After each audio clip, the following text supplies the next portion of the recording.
talking to you today about happiness and the importance of maintaining a positive attitude. While I was writing this speech, I decided to ask a few of my friends to describe me using 5 adjectives. Although there were many repeated answers, such as caring, or that I'm a know-it-all, thank you, Anna, the only word that each of my friends used was happy, or some corresponding synonym. But this begs the question, what is happiness? Is it just an emotional response to increased levels of serotonin in our brain? Or is it caused by something more intangible than that? And if it is caused by something more, how do we obtain this for ourselves, and how do we keep it? So, since I mentioned that I am a bit of a nerd and a know-it-all, let's start by talking about brains. The human brain is essentially one giant processor. This means that I can only focus on one train of thought at a time. And if you don't believe me on this, then I dare you to try to take a calculus final with the song "What Does the Fox Say" stuck in your head. You'll be thinking about one thing, and it will not be math. So since our brains are hardwired to think about one thing at a time, this means that we constantly have a choice of what we want to spend our mental resources on. We constantly can decide for ourselves whether we want to focus on things such as pain, or anger, or worry, or if we want to focus on things that can make us happier. My mantra in life, which I learned from my mom at a very young age, is that we can always choose to be happy or sad in our lives. But why would anyone choose to be sad? The answer is, it's because it's easy. It may be easy to have a pity party for yourself, to choose to wallow in your suffering and not focus on helping yourself. And honestly, I would be lying if I stood up here and told you that I'm happy all the time, because I'm not, and my friends out there know that I get stressed, I get mad, I worry, especially right now. We're all human. We all have emotions. But I can assure you that life is so much better, so much more vibrant when you choose to be happy. But how do we continue to make the choice to be happy all the time? Well, it takes perseverance. Although it may be easy to claim that you're a victim of your circumstances, or claim that all your troubles are based on outside forces or the fault of other people, this only leads to a downward emotional spiral and leaves us emotionally disengaged and prevents us healing. One of the best examples to illustrate the importance of a positive attitude is found in John 5:1-18 in the Bible.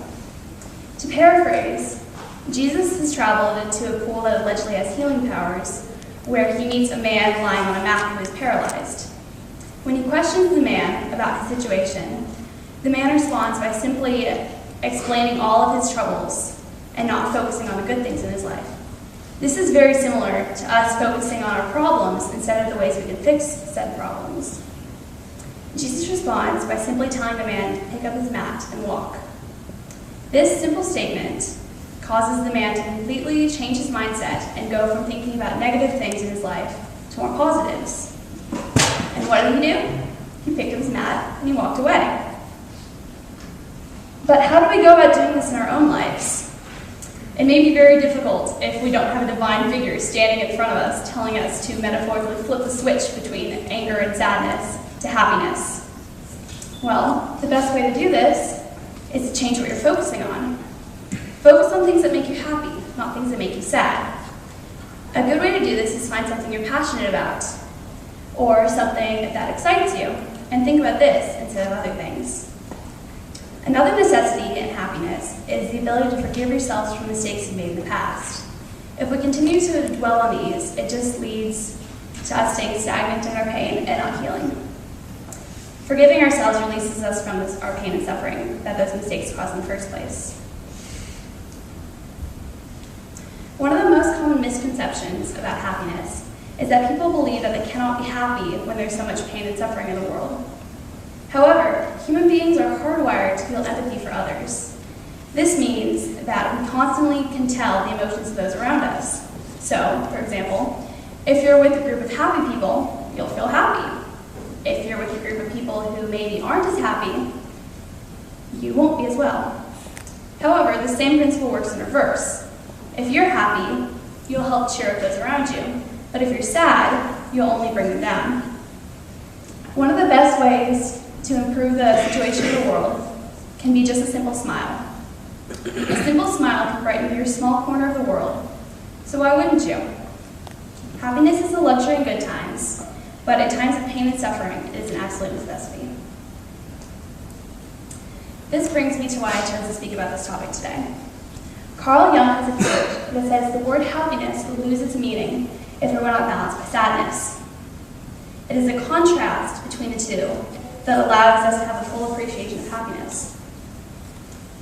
There's someone that I wish I was able to introduce to you today, but unfortunately I am not.